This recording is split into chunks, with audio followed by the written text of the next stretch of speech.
Good morning. You're watching the Breakfast News on Rajya Sabha television. My name is Aishwarya Kapoor. Let us start the news bulletin with the top headlines. Discussion on motion of thanks on President's address in Parliament today. JP Nadda to move the motion in Rajya Sabha. Pratap Chandra Sarangi in Lok Sabha. 3 bills including Jammu and Kashmir Reservation Amendment Bill to be introduced in Lok Sabha.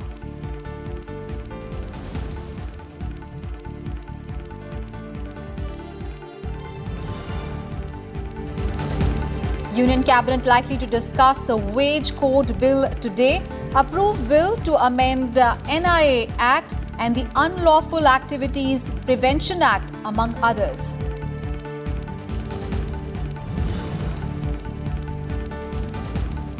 Pandal collapses at a religious event in Barmer, 14 killed. State government orders probe 5 lakh rupees compensation for the bereaved families.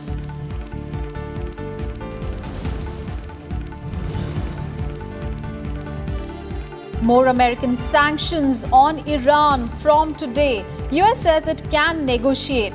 Won't allow Iran to acquire nuclear weapons. United Nations calls for restraint.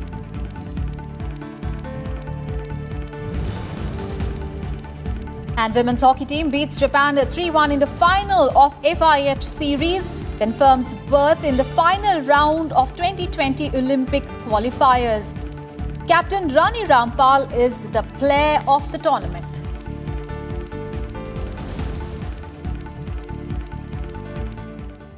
First up, news on the budget session of Parliament. The Parliament will discuss the motion of thanks on the President's address today.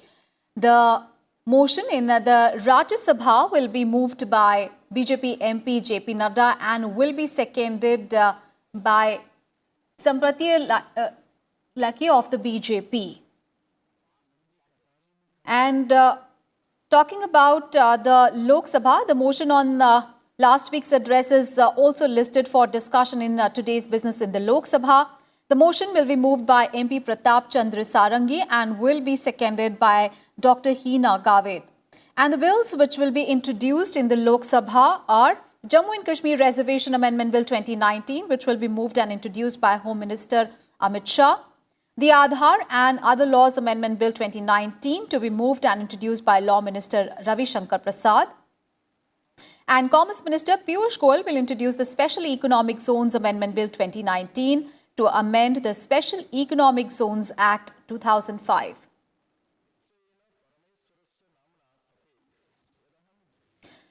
Let's go across to our colleague Kriti Mishra now, who's joining us live from Parliament. A very good morning, Kriti. So the Parliament will discuss the motion of thanks on President's address today. In Rajya Sabha, it will be moved by BJP MP JP Nadda. And in lower house, the discussion is also slated today. Well, absolutely, Aishwarya. Both houses of Parliament will discuss motion of thanks on President's address today. Remember, in the Rajya Sabha rules 14 to 21 provide for discussion on motion of thanks on President's address, and particularly Rule 15 provides for one member to move the motion and the other member to second the motion.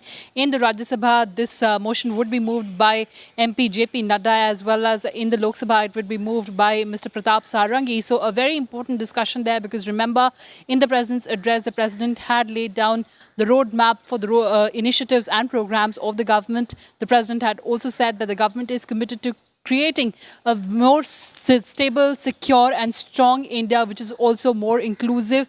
The President had also listed out the achievements of the NDA government.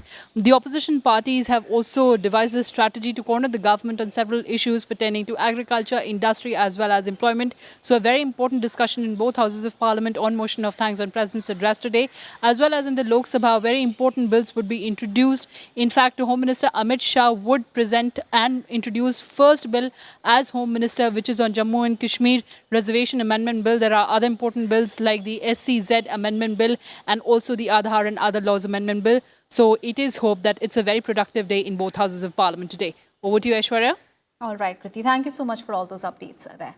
And meanwhile, the Cabinet will also meet today, chaired by the Prime Minister. And at the meet, the Cabinet is likely to clear about half a dozen bills which will be introduced in the ongoing session of Parliament.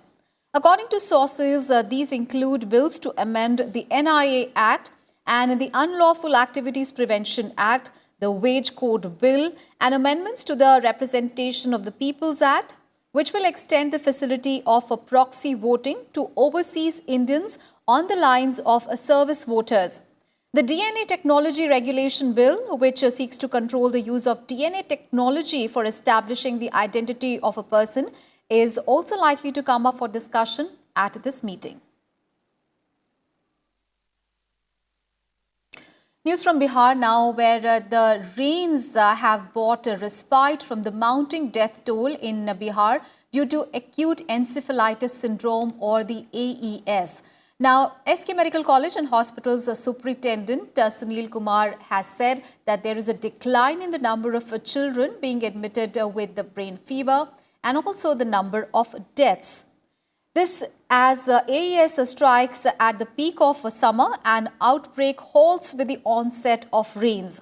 However, 2 more children died in Muzaffarpur on Sunday, taking the death toll in the district to 130. The death toll in the state stands at 152.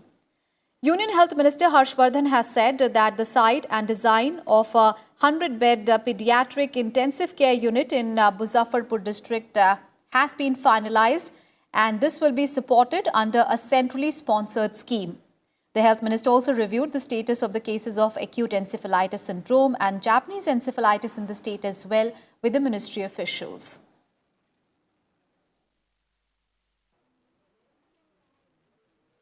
And on to some other news now. RBI Deputy Governor Viral Acharya has resigned 6 months before the end of his term. Now, according to sources, Acharya, who joined the RBI in January last year, on 23rd of January 2017 for a 3-year term, is returning to the New York University.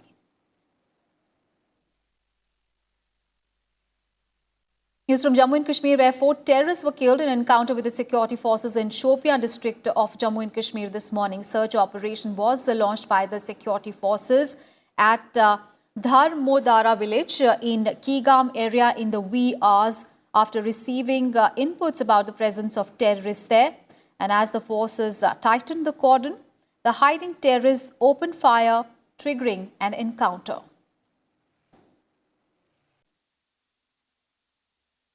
This has been a very, very successful operation and very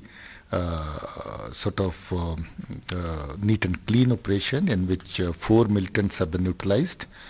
All 4 of them are IS inspired militants who were commanded by Shaukat Ahmed Bhatt of the same area. He was a militant who was earlier working with Hizbul Mujahideen and was active since 2015. He also had motivated 3 other local militants to join his group, and they were currently working with AGH, Ansar Ghazwatul Hind. And now a special segment on Budget 2019-20. Well, the export of gems and jewelry is a major component of India's trade basket. This industry, however, has hit a slow lane. The exports are showing a declining trend. And ahead of the presentation of the Union Budget 2019, the gems and jewelry sector has sought a reduction in the import duty of precious metals. Here is a detailed report.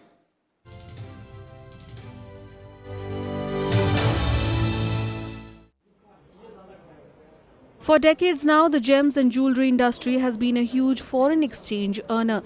It has made India a global leader in cutting and processing diamonds and some kinds of gemstones.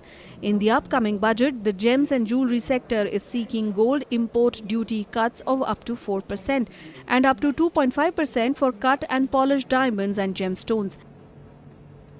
Really not competitive in the international market. That is why our growth is coming down. As you might have seen in about 17 quarters, our growth at this moment is the lowest. So it needs some hand-holding, some support at this level from the government, and it will grow again. The industry is also seeking relaxed credit norms for working capital needs and a conducive banking environment for exporters. By 2022, the industry hopes that the government's steps will help it to better access global markets and achieve an exports target of $60 billion. support by way of financial support by way of interest subvention or interest subsidy. A little less interest to these people can make them competitive.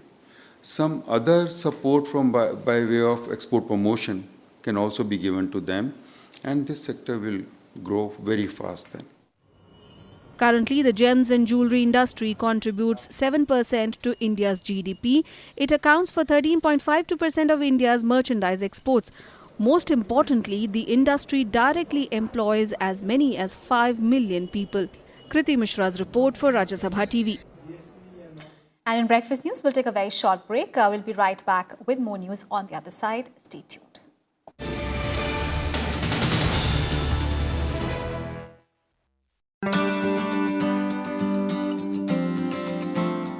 Rajya Sabha, being a federal chamber, enjoys certain special powers under the Constitution.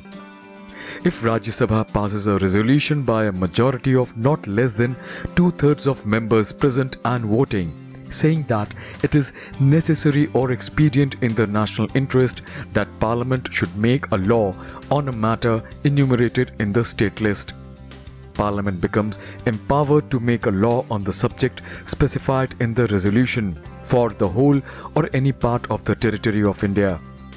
Such a resolution remains in force for a maximum period of 1 year, but this period can be extended by 1 year at a time by passing a similar resolution further.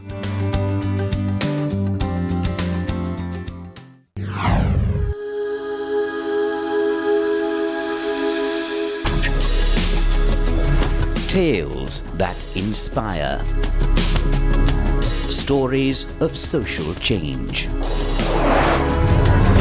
A salute to diversity. Promoting public discourse. Events that motivate. Inspiring the innovative spirit. Watch Rajya Sabha television documentaries.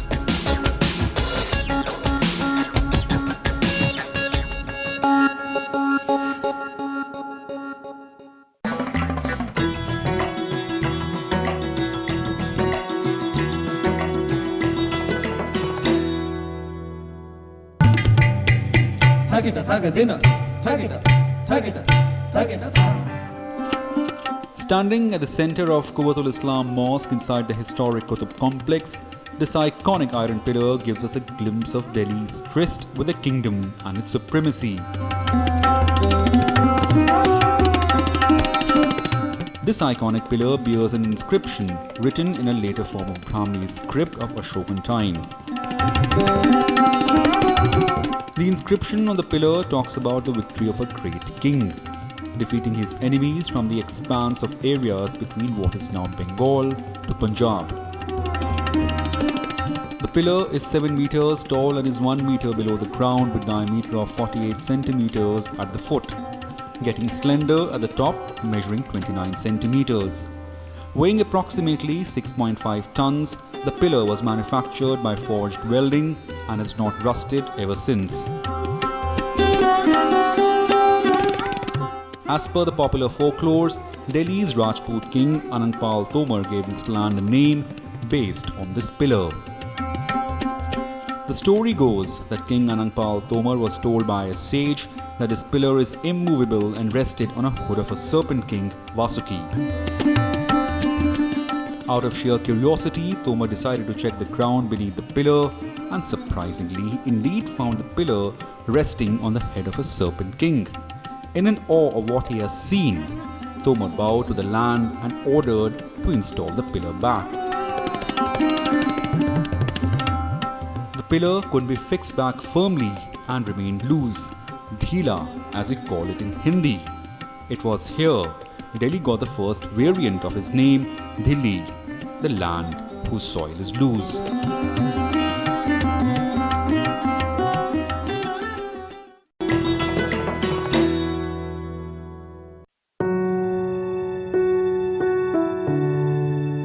The power of the structure is glorious.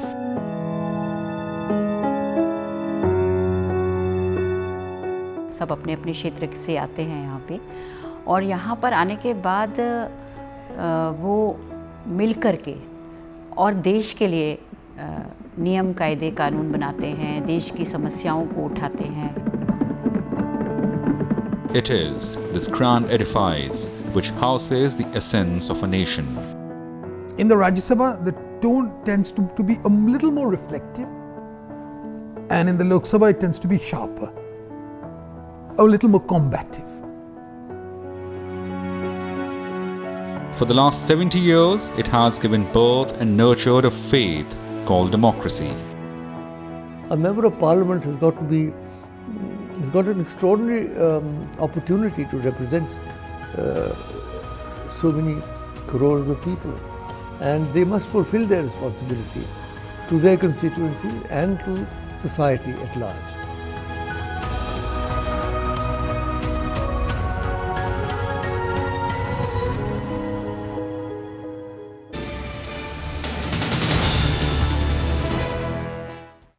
Welcome back after the break. News from Uttar Pradesh, where BSP chief Mayawati has appointed her brother Anand Kumar as the party's national vice president at a meeting that was chaired by Mayawati. She appointed her nephew Akash Anand as the party's national coordinator.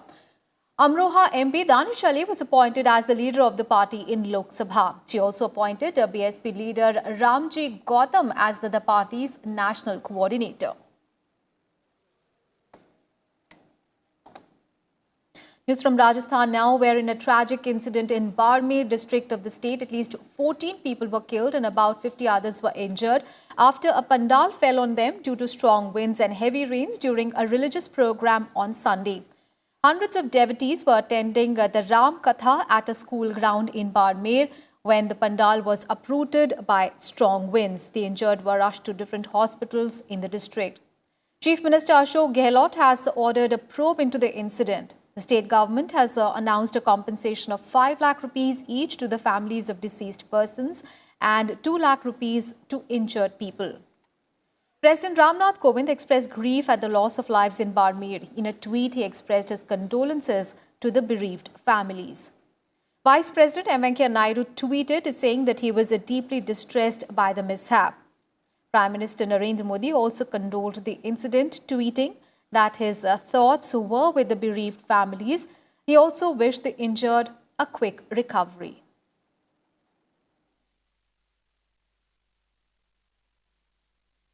And Amit Shah has also tweeted his condolences.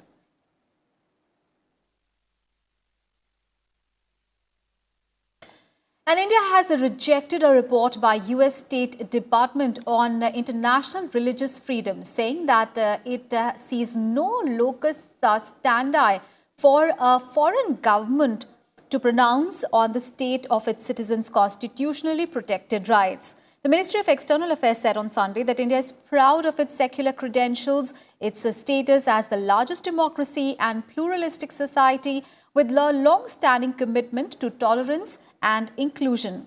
MEA spokesperson Ravish Kumar said that the Constitution provides protection of religious freedom and democratic governance and rule of law, further promote and protect fundamental rights. Remember, in its annual 2018 International Religious Freedom Report, the US State Department had alleged on Friday that mob attacks against minority communities continued in India in 2018. हमारा देश धार्मिक रूप से हमारे देश की स्वतंत्रता मजबूत है। मेरा देश अकेला ऐसा देश है पूरी दुनिया का जहां पर अलग अलग धर्मों, अलग अलग संस्कारों, अलग अलग संस्कृतियों और अलग अलग आस्थाओं के लोग पूरी स्वतंत्रता के साथ मजबूती से रहते हैं। जो एक धार्मिक स्वतंत्रता है वो मेरे देश का डीएनए है और इसका जो है वो किसी को सर्टिफिकेट की ज़रूरत नहीं है। जब तक ज़मीन की हकीकत और ज़मीन की सच्चाई कुछ लोग देखे बगैर अपने पूर्वाग्रह में अगर कोई इस तरह की रिपोर्ट देते हैं तो उस पर हमें क्या टिप्पणी करनी है। International news now. The US plans to impose major new sanctions on Iran from today, signaling that it won't ease pressure. On Saturday, US President Donald Trump said that the new US sanctions will be announced on Monday. He had tweeted, "We are putting major additional sanctions on Iran on Monday. look forward to the day that sanctions come off against Iran and they become a productive and prosperous nation again. The sooner, the better. President Donald Trump's announcement comes at a time of escalating tensions between the two countries. On Thursday, an unmanned US drone was shot down by the Iranian forces in the Gulf, and thereafter Donald Trump ordered military strikes against Iran before calling them off. Meanwhile, US Secretary of State Mike Pompeo announced on Sunday that he will travel to Saudi Arabia and the UAE to ensure we are strategically aligned with those countries which are regional rivals of Iran, and repeated his offer of negotiations with Iran with no preconditions to de-escalate tensions. And in more international news coming in from Turkey, the country's ruling party has lost the control of Istanbul after a rerun of the city's mayoral election. The latest results show that the candidate of the opposition, that is the main party, Ekrem İmamoğlu, has won 54% of the vote with nearly all the ballots counted. İmamoğlu had won a surprise victory in March as well, which was annulled after the ruling AK party complained of irregularities. The decision to rerun the vote was criticized by the Western allies and caused uproar among domestic opponents who said that Turkey's democracy was under threat. President Recep Tayyip Erdogan has congratulated the winner. The result is being seen as a major setback for Erdogan, who had previously said that whoever wins Istanbul wins Turkey.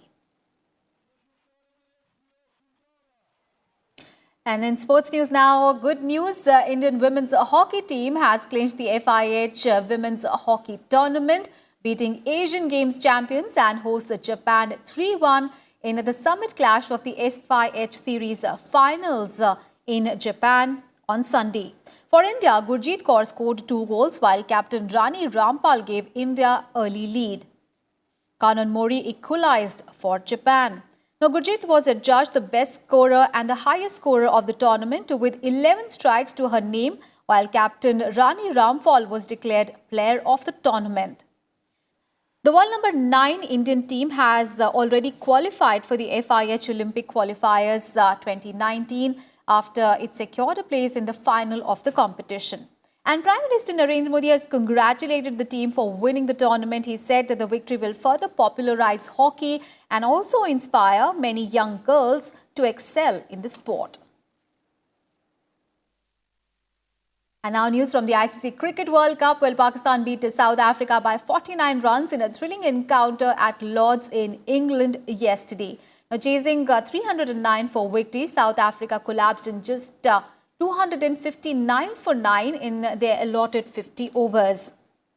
And earlier, electing to bat, Pakistan scored 308 for 7 in their stipulated 50 overs. Talking about today's match, today Bangladesh will take on Afghanistan in Southampton. The match will be played at 3 p.m. India time.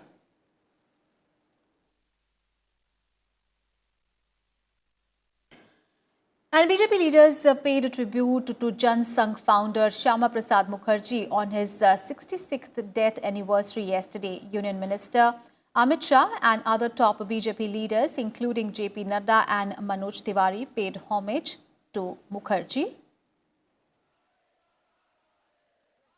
And in a tweet, Prime Minister Narendra Modi said that Mukherjee's passion for a united and strong India continues to inspire people. And that is the wrap on this edition of Breakfast News. Thanks for watching. Have a great day ahead.